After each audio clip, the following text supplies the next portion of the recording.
France 2019 Weekly Roundup, sponsored by Visa, proud partner of the FIFA Women's World Cup.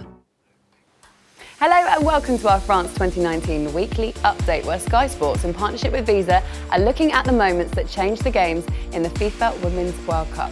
So it's week number 3 and we're starting to get down to the business end of the tournament. Jill Scott scores England's fastest ever World Cup goal as the Lionesses outclassed Norway 3-0 to book a place in the semi-finals. Goal hero Lieke Martens admitted the Netherlands rode their luck on the way to the quarter-finals. Martins' late penalty earned the European champions a 2-1 win against Japan. Captain Megan Rapinoe scored 2 penalties as the holders edged past Spain 2-1. But after she became embroiled in a spat with President Donald Trump for saying she would turn down a visit to the White House, he accused her of disrespecting her country. Germany continued to look comfortable as they breezed past Nigeria 3-0. They are yet to concede a goal in the tournament.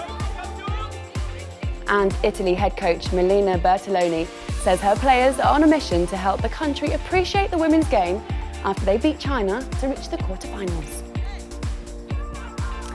And joining me this week to review all the key moments is the England and Lyon midfielder Izzy Christiansen, who just missed out on a trip to France after a long injury. We welcome you along and we'll get your thoughts just shortly.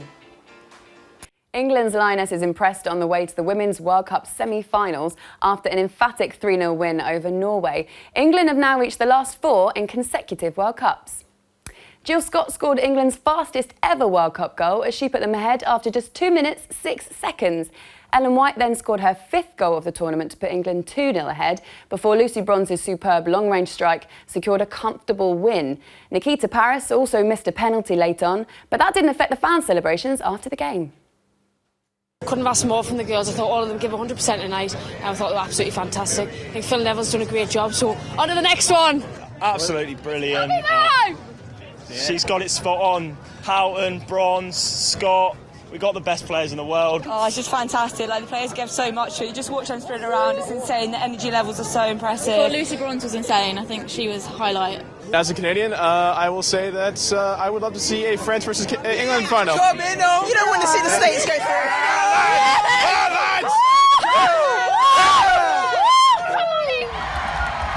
And look at that. That is Glastonbury, where thousands of festival goers got to show their support following a plea from one of the England players. Organisers put the game on a big screen after a request from Georgia Stanway, who said her brother was at the festival and wanted to watch his sister play.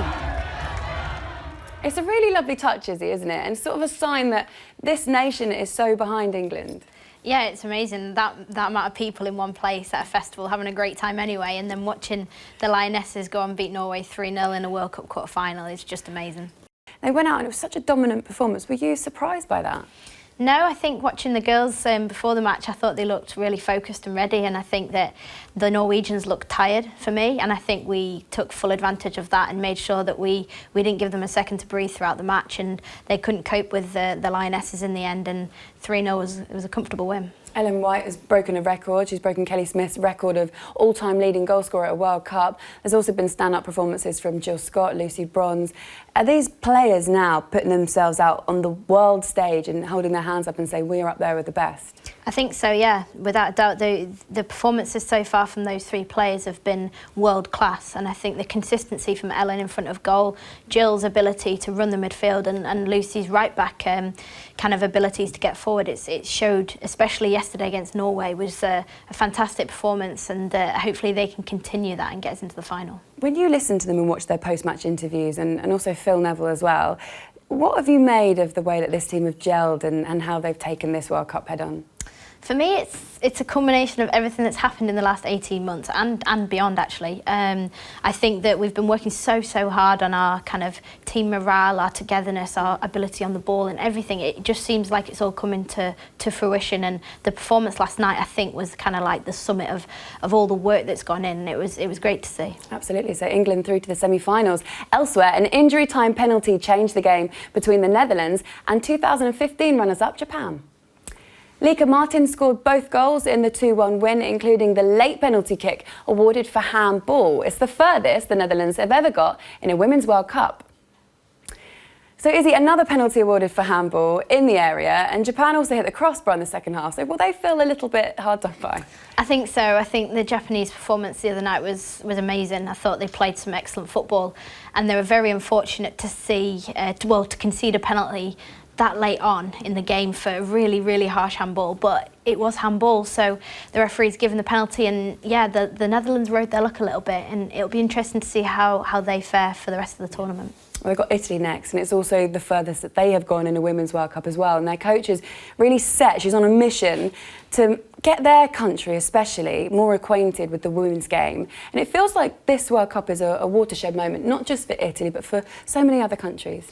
Yeah, it's amazing with the Men's World Cup a couple of years ago. I think it's super exciting that the nations are getting behind their female equivalents, and each country is inspiring their nation back home to support their team. And yeah, some of the teams are going on some incredible journeys, and it's really exciting. Well, 7 of the last 8 sides are from Europe, a tournament record, and few have been far more impressive than Germany. They breezed past Nigeria 3-0 in their last 16. The two-time champions haven't conceded a goal yet and will play Sweden in a replay of the 2003 final. Izzy, heading into the tournament, Germany were in this strange transitional period. Does it look like now they've found the form and they're back to the Germany that we know? I think so, yeah, just at the right time as well. We all know what the Germans are capable of. They're always a very strong force in women's football, and I think that we haven't seen the best of them yet. It looks like Jennifer Marizan might be back in as well. How key is she for Germany? Yeah, she's pivotal in the way that they work. Everything kind of goes through her when she's on the field.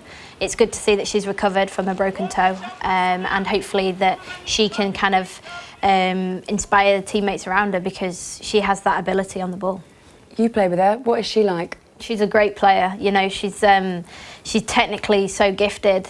She kind of brings the best out of other people around her with her kind of effortless passing and technical movements, and yeah, she's a great player to play with. How difficult will she have found it, being injured or struggling to get back in such a key time in this campaign?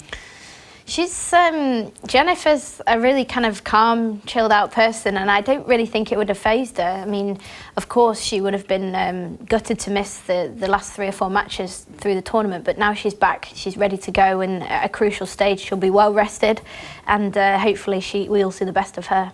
All right, Izzy, thank you so much. An exciting time for all the teams, especially England. That is it for week 3. You can also follow all the action with Sky Sports Women's World Cup podcast, and you can join the conversation on social media with the hashtag #ItTakesOneMoment. But for now, from myself and Izzy, it's goodbye. France 2019 Weekly Roundup, sponsored by Visa, proud partner of the FIFA Women's World Cup.